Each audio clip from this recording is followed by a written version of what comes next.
pourquoi moi il me choisit toujours des sujets, des mémoires comme si j'étais à l'université. Mais le Seigneur va m'aider, on va enseigner. Mon thème à moi, c'est la révélation des fils de Dieu par la mentalité du royaume. Oh, je me suis dit, mais qu'est-ce que le pasteur me fait?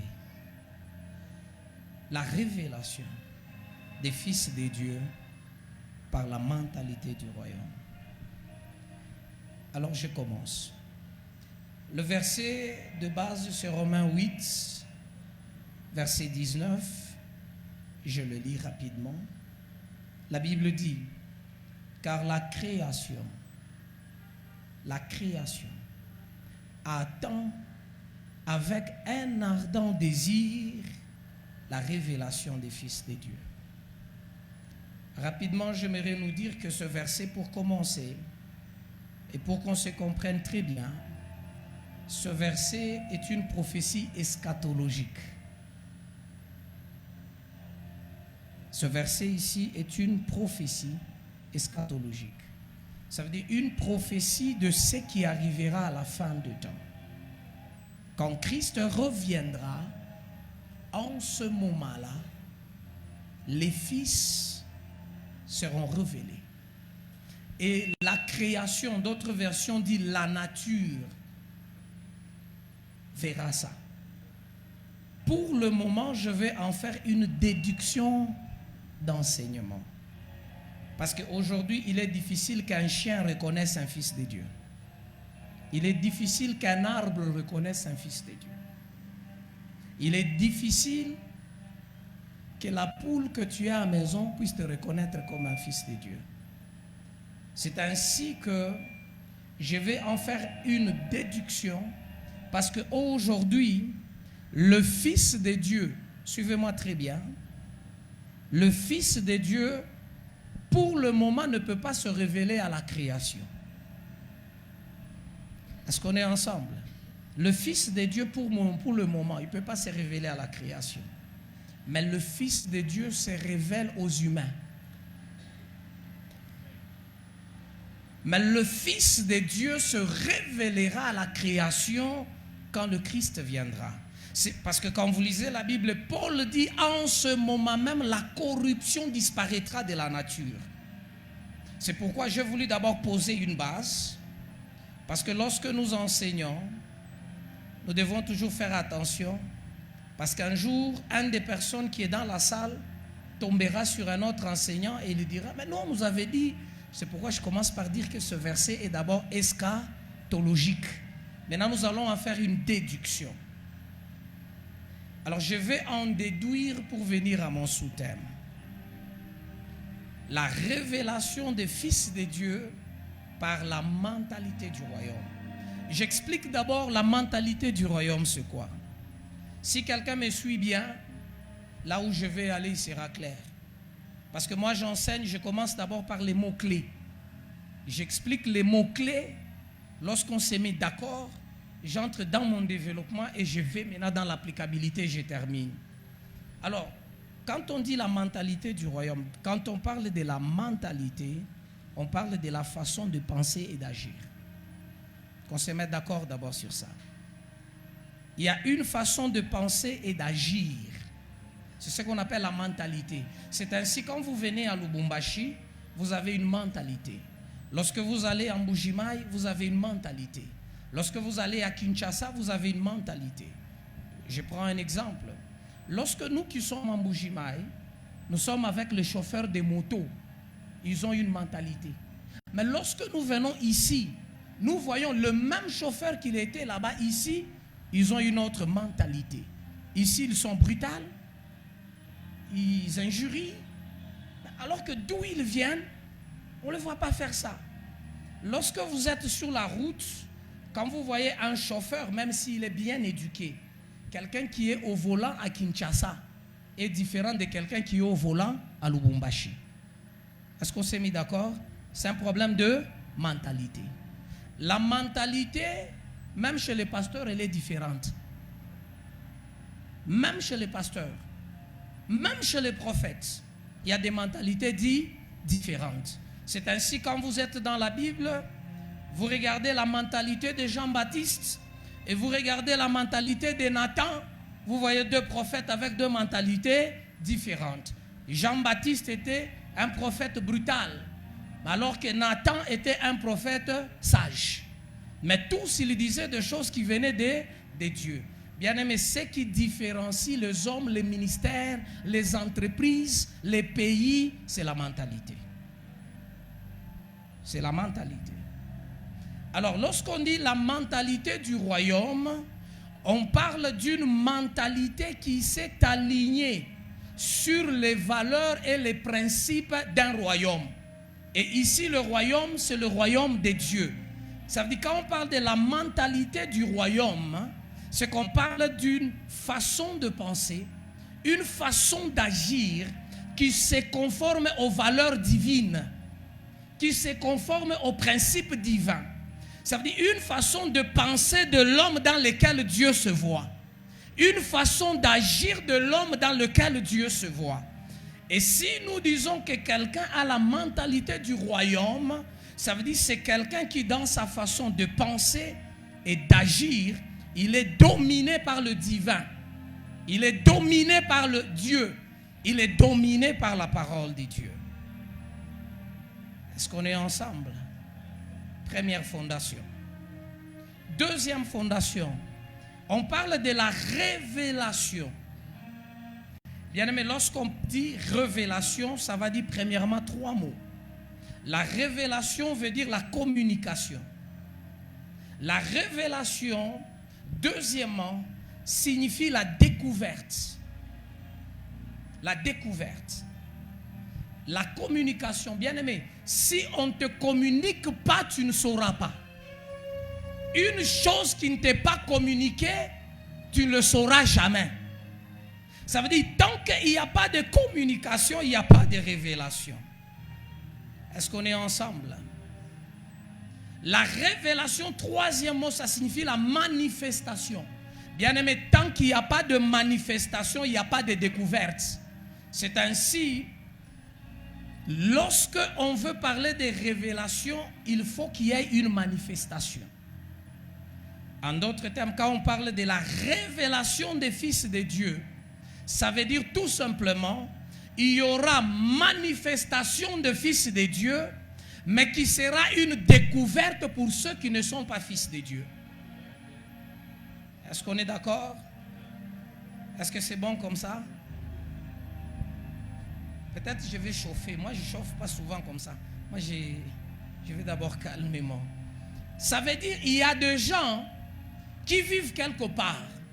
Il vit avec un garçon. Il vit avec une fille. Mais il ignore qui il est. C'est son mari. C'est sa femme. Mais il ne connaît pas que cet homme est un fils de Dieu. Bien-aimé, être fils de Dieu, c'est être comme une étoile la nuit. Écoutez, lorsque il est le jour, l'étoile est là, mais personne ne le voit. Le matin à 9h, l'étoile est là. Mais quand vous regardez, il n'y a pas d'étoile. C'est faux, ils sont là. Pourquoi? Parce que les étoiles ne se manifestent pas le jour. Est-ce qu'on est ensemble? Les étoiles ne se manifestent pas le jour. Les étoiles ont leur moment de se manifester. Et le moment de se manifester des étoiles, c'est quand il fait noir. J'ouvre une parenthèse que je ferme vite parce que c'est le développement qui vient. Un enfant de Dieu se révèle quand il fait noir. Un enfant de Dieu, il se révèle quand il fait noir. C'est ainsi que Dieu surprend Satan. Satan pensait qu'il connaissait tous les riches de la terre. Et puis un jour, Dieu lui dit, écoute Satan, j'ai quelqu'un de spécial sur la terre. Tu penses que tu as maîtrisé tous les hommes. Tous les riches, tu penses que tu les manipules. Tu penses que ta mentalité se trouve chez tous les humains. Alors moi, je veux te révéler un homme, mais qui a la mentalité du royaume. Un homme qui est sur la terre, mais qui agit, influencé par le royaume. Satan se frappe la poitrine et dit à Dieu, il n'en existe pas. surtout chez les riches, il n'en existe pas. Les riches sont orgueilleux, les riches sont impudiques, les riches sont manipulateurs, les riches exploitent les pauvres, les riches prennent les femmes d'autrui, les riches, ils manipulent les pasteurs. Un riche peut donner 10 000 $ au pasteur pour que le pasteur ferme sa bouche quand il fait un mal. Dieu regarde Satan et lui dit, tu pensais connaître tous les hommes, mais il y a un seul homme. Bien-aimé, j'ouvre encore une parenthèse que je ferme vite. Sur la terre, il y a beaucoup d'hommes, mais les fils, c'est une denrée rare. Le fils, il n'y en a pas beaucoup. Même Dieu lui-même, il sait qu'il n'a pas beaucoup de fils sur la terre. C'est ainsi que Dieu regarde Satan, il lui dit, oh Satan, tu te glorifies d'avoir vu tous les hommes, mais moi Dieu, je vais me vanter d'un seul homme.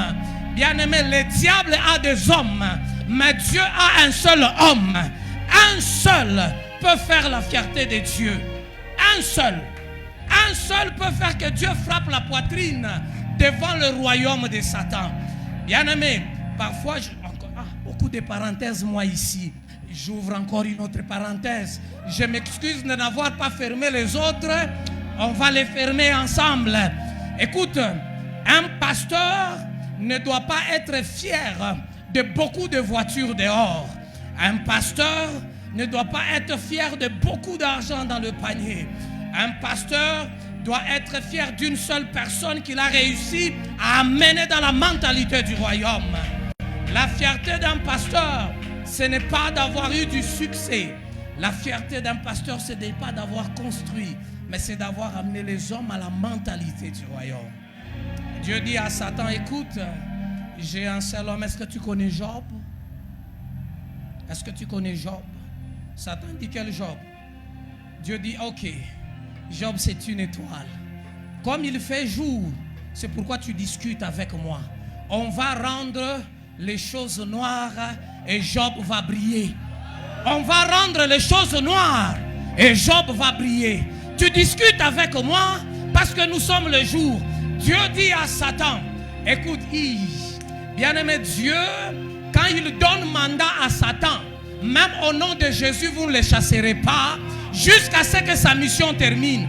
Lorsque Dieu défie Satan dans la vie d'un homme, la prière et l'offrande ne le chassera pas. Parce qu'il est en mission et Dieu est dans le proving. Dieu dit à Satan, va chez Job et noircis, rends tout, amène-le du jour vers la nuit. Prends ses enfants, prends ses biens, prends ses travailleurs, prends sa santé, mais fais attention à son âme.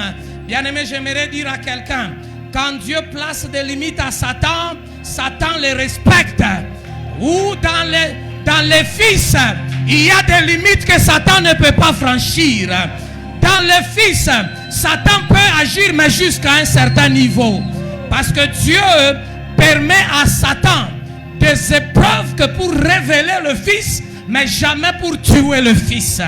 Oh, le fils ne sera jamais tué, mais le fils sera éprouvé. Va chez Job. Et Satan est parti. Il a fait tout. Et Job a tenu. Oh, Satan est entré par sa femme. La faiblesse de l'homme, c'est la femme. Moi, je dis toujours à mon église, je suis un homme doux.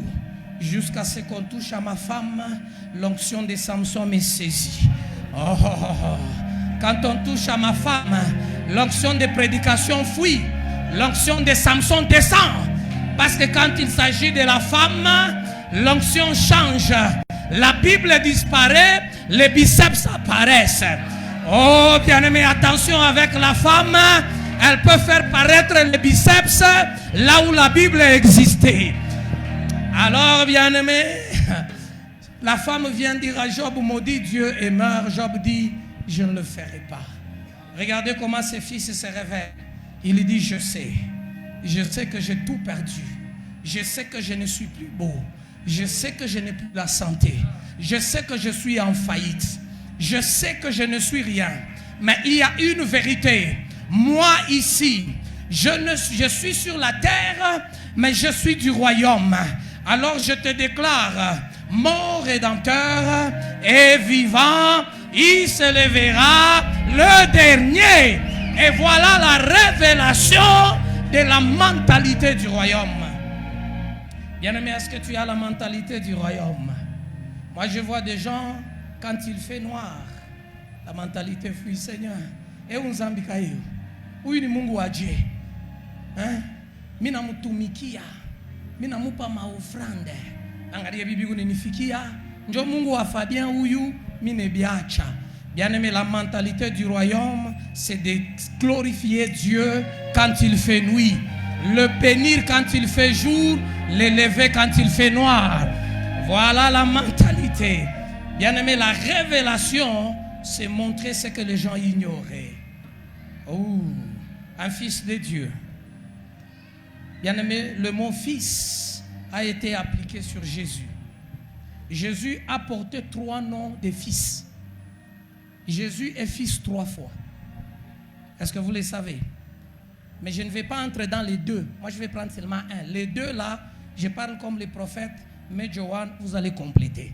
Mais Jésus, lui, m'a fait ça hier. Moi aussi, je lui remets. Tu vas compléter. Jésus est fils 3 fois. Jésus est fils de Dieu. Jésus est fils de David. Jésus est fils de l'homme. Bien-aimé, il a 3 dimensions de fils. Fils de l'homme, tout simplement, c'est l'humain. Et c'est ce que la Bible dit, un enfant nous est né. Un enfant nous est né. Le mot utilisé, né, en hébreu, c'est yulad. Yulad veut dire venir sur la terre. Quand on dit qu'un fils nous est né, ça veut dire Dieu s'est fait humain et il est venu sur la terre. C'est ça le yeled, l'enfant, le yeled. Alors, naître là-bas, ce n'est pas la maternité seulement, ça signifie quelque chose a quitté le ciel, est venu sur la terre, mais en prenant la forme humaine. David, Jésus est fils de David, c'est ça la prière de Bartimée. Fils de David, aie pitié de, il n'a pas dit fils de Dieu, fils de David, celui qui doit nous enlever l'esclavage, celui qui a la royauté, celui qui brise toute royauté. Je ferme cette parenthèse. Il est fils de Dieu. Ça veut dire celui qui a la même nature que Dieu. C'est ça que les pharisiens n'ont pas supporté. Les pharisiens regardent, ils disent, cet homme doit mourir. Il se permet d'appeler Dieu Père. Mais la phrase qui m'intéresse, c'est que fils de Dieu est bien expliqué par les pharisiens. Les pharisiens disent que fils de Dieu signifie égal à Dieu. Ah, c'est là que ça commence à devenir sérieux. Laissez-moi lever les lunettes pour bien vous regarder. Fils de Dieu veut dire égal à Dieu. Ça, c'est les pharisiens qui nous le montrent dans la Bible. Lorsque je prends égal dans la Bible, ça signifie de la même nature. Lorsqu'on dit la révélation des fils de Dieu, bien aimé, on ne parle pas de la révélation de ceux qui prient. On ne parle pas de la révélation de ceux qui parlent en langue. Le parler en langue ne révèle pas le Fils de Dieu. Le parler en langue révèle que le Saint-Esprit est là.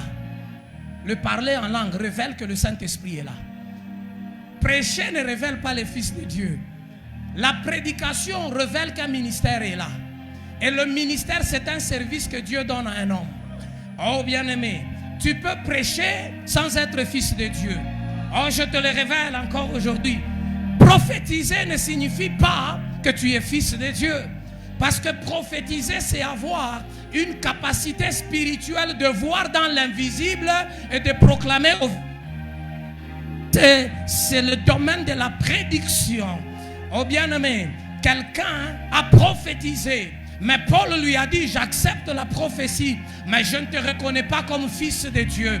Tu as l'esprit de Python. Donc, bien-aimé, faites attention.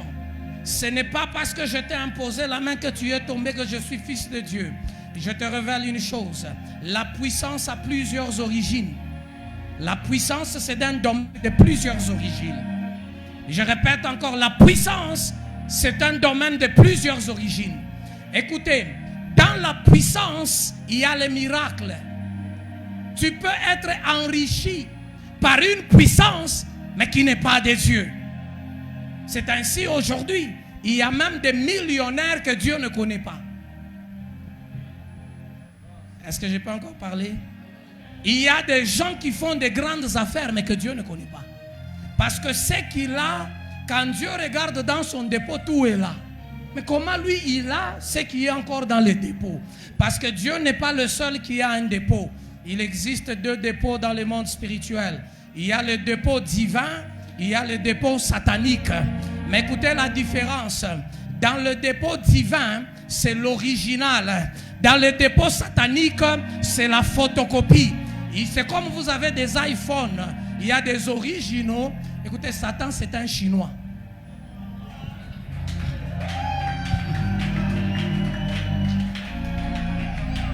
Oh, bien-aimé, Satan, c'est un Chinois. Il est capable de produire tout ce qu'il voit chez les autres. La différence n'est pas dans la forme. La différence n'est pas dans la beauté. Bien-aimé, la différence est dans la qualité. La bénédiction de Dieu a une qualité. La bénédiction de Satan a une qualité. Oh, bien-aimé, laisse-moi te dire une vérité. Ce qui vient de Dieu a la nature naturelle, la nature éternelle. Et dans l'éternité, ça veut dire durer longtemps. Dans ce qui est de Satan, chez Satan, il n'existe pas l'éternité. C'est ainsi que tout ce qui vient de Satan est pour peu de temps et puis il disparaît. Mais ce qui vient de Dieu est pour toujours. Parce que Satan, il fait la copie.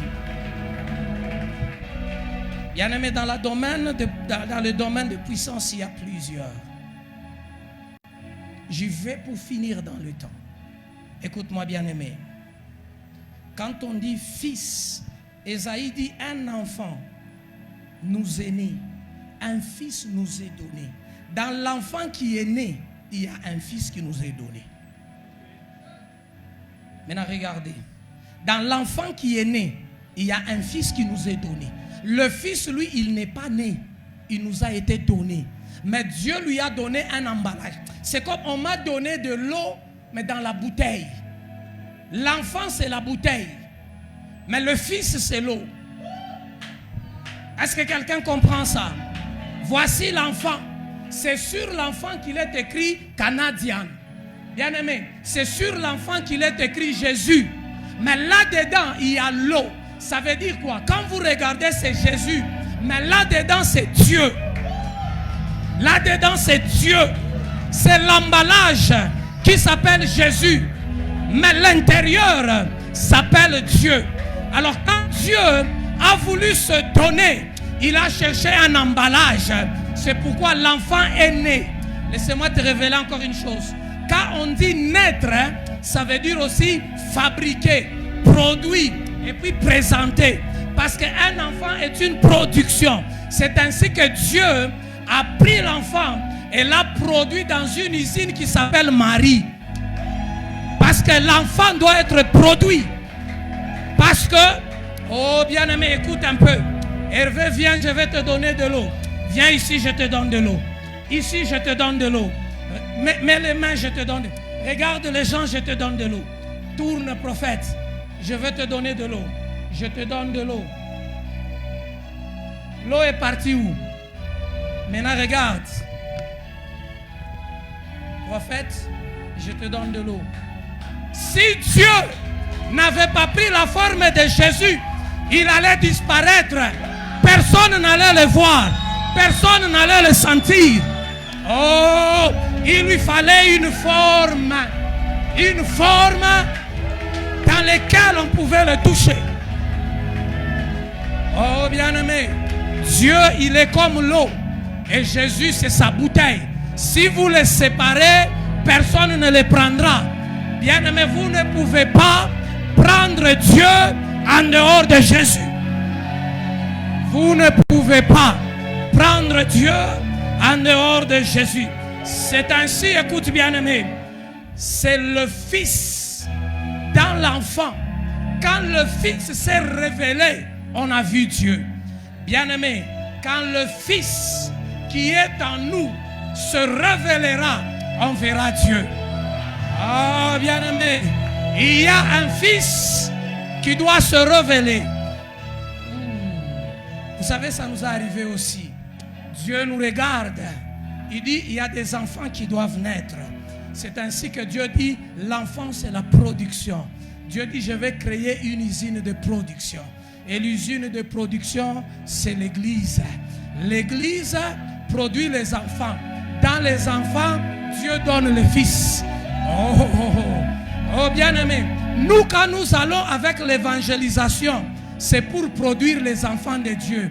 Jean dit ceci: à tous ceux qui l'ont reçu, il a donné le pouvoir de devenir, pas fils de Dieu, de devenir, parce qu'aucun homme ne peut faire de toi un fils de Dieu.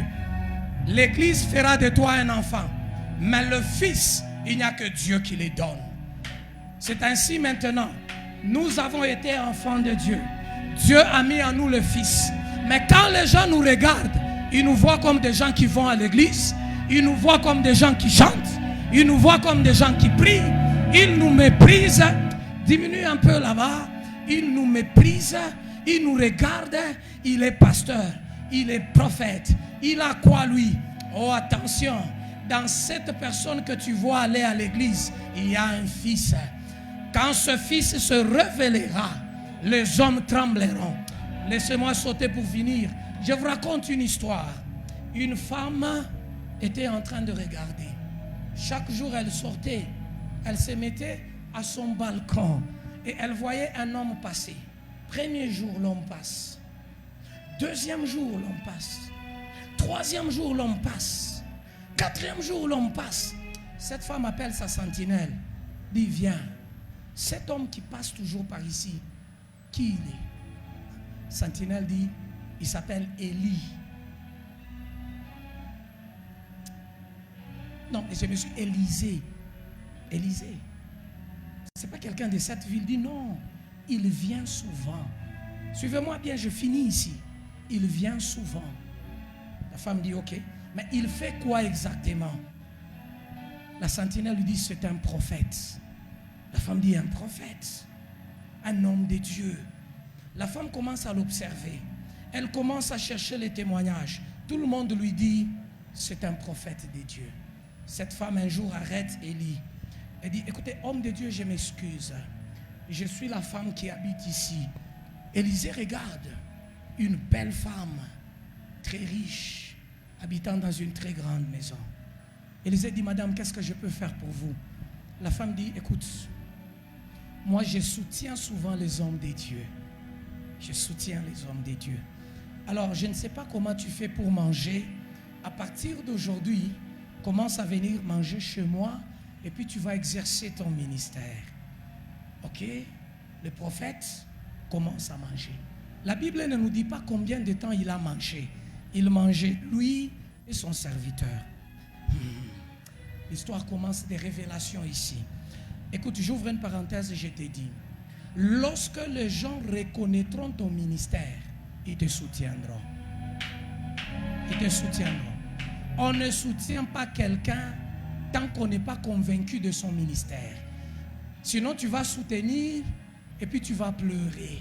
Cette femme a observé et puis elle a décidé de soutenir. Mais chaque fois, cette femme savait qu'elle était riche. Est-ce que quelqu'un peut me dire ici riche? Il n'y a pas de maison qui égare les hommes de Dieu comme les maisons des riches. Parce que quand le prophète entre, il regarde. Oh wow! Bien-aimé, de l'or, placement comme cette affiche. L'homme de Dieu regarde, il dit quelle belle maison, il mange le foufou et puis il part. Il mange le foufou, il part. Et puis un jour, cette femme va, elle appelle son mari.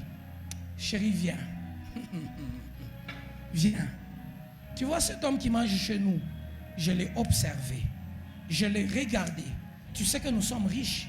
Il mange le foufou, mais il n'a pas cherché à nous profiter. Il n'a jamais demandé. Et puis plus grave, un prophète qui mange chez une femme riche, mais qui ne lui a jamais donné une prophétie. Il mange, il part.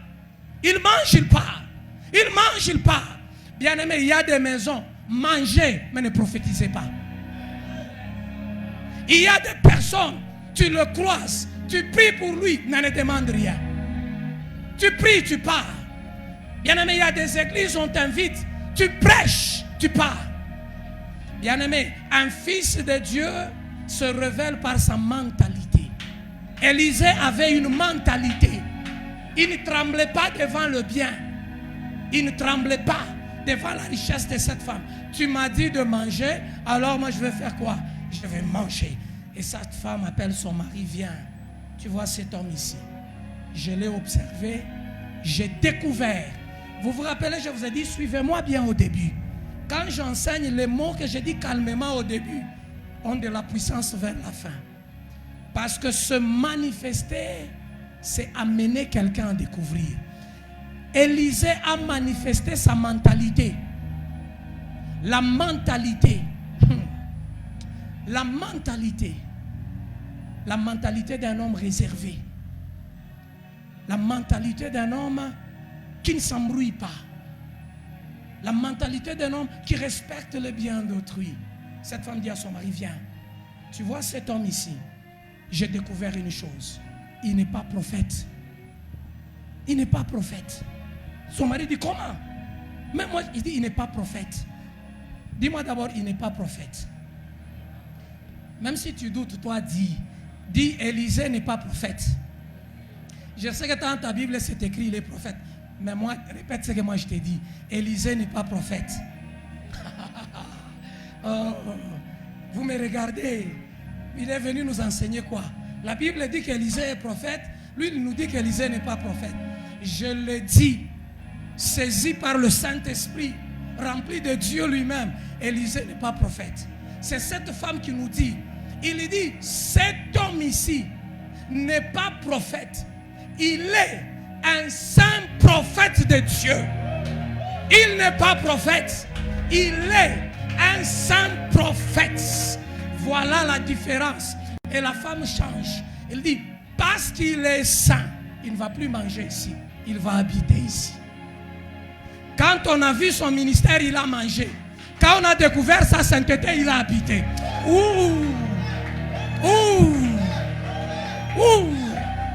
C'est pas le ministère.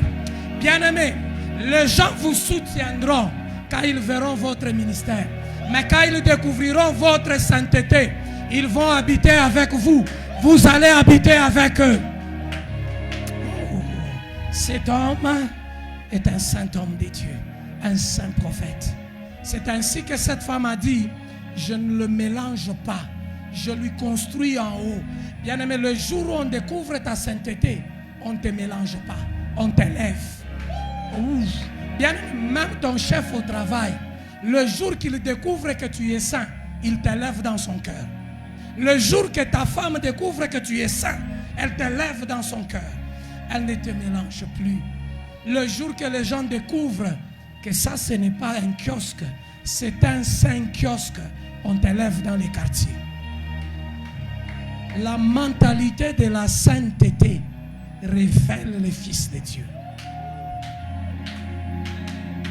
Bien-aimés, vous savez, notre problème aujourd'hui, c'est quoi? C'est que les gens nous révèlent les ministères. Écoutez, Dieu n'habite pas dans un ministère. Dieu n'habite pas dans un ministère. Un ministère, c'est un service. Dieu habite dans un homme et cet homme, il le met à son service. C'est un homme habité par Dieu qui est au service. Bien-aimé, la sainteté est la chose qui révèle les fils de Dieu. Et le problème que nous avons aujourd'hui, c'est que les gens nous révèlent le ministère. La révélation des fils de Dieu n'est pas d'abord un problème de puissance. C'est d'abord un problème de nature. C'est d'abord un problème de nature avant d'être un problème de puissance.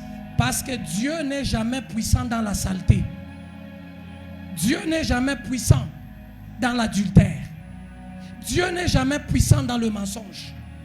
Dieu n'est jamais puissant dans les manipulations. Dieu est puissant dans la sainteté. Regardez Ésaïe. Ésaïe voit deux choses de Dieu. Il est dans le temple, il voit la nuée. Ésaïe regarde, il voit, il entend les anges en train de dire Saint, Saint, Saint. Première chose. Pourquoi? C'est la nature de Dieu. Deuxième chose, lui qui est saint, il est l'éternel de la puissance. D'abord, il est saint. C'est alors qu'il est l'éternel des... Parce que l'armée, c'est la puissance. Une armée, c'est la puissance. C'est ainsi que Dieu est l'éternel des... Le Dieu saint. Lorsqu'il a été obéi par Moïse, il a dit, parce que tu as respecté ma sainteté, je vais révéler ma nature de l'armée, des chefs de l'armée. C'est ainsi, pendant que Israël passait dans le chemin que Dieu a tracé par sa toute puissance, Dieu a manifesté la puissance pour tuer Pharaon. Bien-aimé, là où Dieu est élevé, il fraye un chemin. Et dans ce chemin, ceux qui te poursuivent meurent. Est-ce que tu es saint? Il a déjà fini, tu souffres même. Est-ce que tu es saint? Est-ce que tu es saint? Parce qu'aujourd'hui, nous pensons que le Fils de Dieu se manifeste par la puissance, par le parler en langue. Regardez aujourd'hui, si ça vous choque, supportez-moi. Ne vous fâchez pas. Aujourd'hui, vous voyez, quand nous entrons dans nos églises, les gens veulent nous montrer qu'ils ont le Saint-Esprit. Une petite prière, on n'a pas dit le Fils se révèle à Jésus. Le Fils se révèle aux humains et à la création. Ne vous révélez pas à Jésus. Allez d'abord vous révéler aux humains. Ne montrez pas que vous appartenez à Dieu ici. Allez le montrer à la cité. Allez le démontrer à la cité. Vous qui parlez en langue ici, vivez comme les gens qui ont la mentalité du royaume. Parce que vous savez, les hommes sont scandalisés de passer dehors et d'entendre les parler en langue. Et d'après les cultes, de voir ce que nous sommes. La révélation est tuée par ce que nous sommes à la cité. Est-ce que quelqu'un peut incliner sa tête en prière? Est-ce que quelqu'un peut incliner sa tête en prière? Bien-aimé, je veux que tu pries brièvement. Que tu dises à Dieu, Seigneur, donne-moi la mentalité du royaume. Mais pour aujourd'hui, je te demande la mentalité de la sainteté. La mentalité de la sanctification. Élève ta voix, bien-aimée, et commence à demander cela à Dieu. Demande cela à Dieu.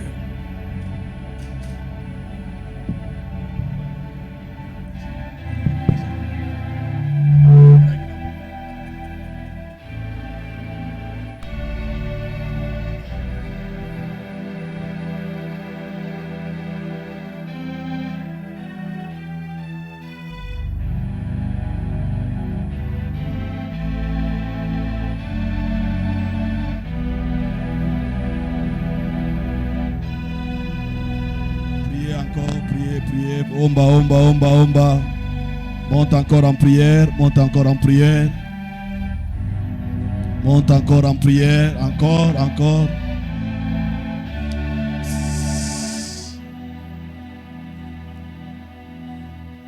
Amen. Papa, tu payes comme musique à bien. Tu as tout mon karashika, tout boule et tout vraiment. Wabiri angovo, tu as un bon karashika. Je suis déjà. Billionnaire, amen. Ton piqué me sous micone. Ton piqué ou la claverie sous micone, j'en ai fait encore une bien. Amen. Mishina mubiri mina pita njutu ya kuomba kiloko et puis kisha ni récupérer ma enveloppe aussi kuleta 2-3 messages. Et voilà, parce qu'il est déjà c'est dans 15 minutes, hein? Dans 15 minutes? Ah, ok. Sinon, le frère a indiqué que papier moi est venu. Le frère en a bien. Amen. Et quoi, on a toqué.